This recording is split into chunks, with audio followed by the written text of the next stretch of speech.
What exactly is temperature? Oh, I know. It's just the motion of the molecules. It's just kinetic energy. Sure, that's the explanation you usually get, but how accurate is that? First, let's review a little. In my What is Energy video, there was a concept tree that looks something like this. There are all sorts of different types of energy. Light is basically just pure kinetic energy, but light doesn't have temperature. Sure, you might see a label like this on a box of bulbs, but that's not the temperature of light. It's just the temperature of the metal filament that would naturally emit that kind of light. Without matter, the concept of temperature doesn't even make sense. Matter is everything that has mass. Most of the time, that's atoms made of protons, neutrons, and electrons. All of those little bits have kinetic energy. If those bits are moving randomly, then that's it. But if their motion has some kind of trend, then what they make up is also moving. This idea of motion extends to every level of existence, all the way up to things we can see. But how much of that is temperature? First, I think we can rule out the kinetic energy of this walking guy. That's normal-sized energy, and as he already said, it's just the motion of the molecules. We're talking about tiny things. That's what we call internal energy. The energy inside things, the energy we can't see. Let's take the bottom-up approach. The energy of the stuff inside protons and neutrons isn't temperature. That's just mass. The energy of protons and neutrons isn't temperature either. That's just nuclear energy. The energy between atoms and molecules is just chemical energy.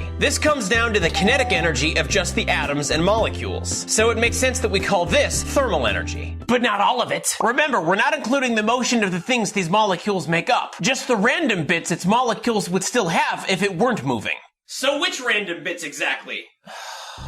Those tiny molecules wiggle and jiggle and spin and shift. As long as none of it affects how the normal-sized object moves, then you're good. But hold up a second. This big lake always has way more kinetic energy than I do. But we can still both have the same temperature. It can even be colder and still have more kinetic energy.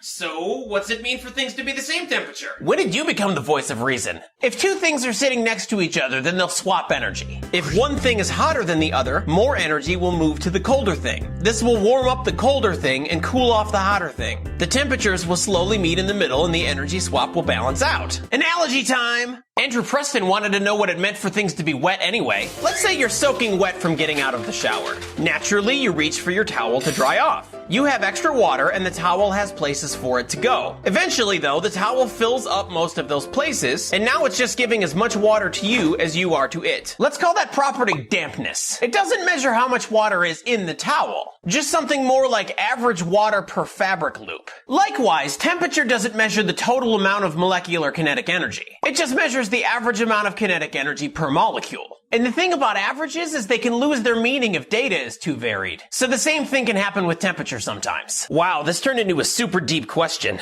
So what's your ideal temperature? Please share in the comments. Mine is somewhere between 68 and 74 Fahrenheit. And until next time, remember, it's okay to be a little crazy.